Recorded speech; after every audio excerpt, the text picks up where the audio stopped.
Against gun violence at the state capitol. It was one of 80 across the country calling for tougher gun laws. Rob Richardson is following this story and has that part of our continuing coverage. Using the state capitol as a backdrop, nearly 36 people staged a lie-in this morning to protest gun violence in Virginia and the U.S. One by one, 32 people began lying down in the grass. A crowd watched the men and women on the ground be still for 3 minutes, the time they said it takes to conduct a background check to buy a gun. It was Bobby Ansell's first lie-in. Her niece, Emily Haas, was one of the Virginia Tech students injured during last year's campus shooting. I think that most Americans are not aware of these loopholes. In Virginia, it's legal to buy a gun without a background check at gun shows when buying from an unlicensed dealer.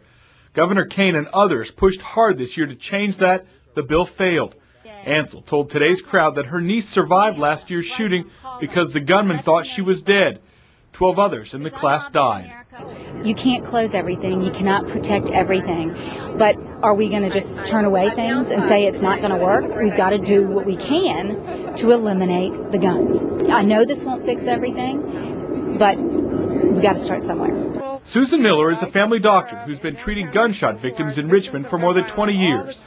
I take care of families who have lost loved ones, people who've been injured, people who have spinal cord injuries, all because of the availability and nonsensical way in which we manage guns in this country. Philip Van Cleve, a member of Virginia Citizens Defense League, wore the button "Guns Save Lives." He said he opposes more restrictions on gun sales. When I see those 32 people laying down, it reminds me of what happens when you disarm people. When you take away their right to self-defense, that's what you get. The protest on Capitol Square lasted about an hour. At the Capitol, Rob Richardson, NBC 12 News.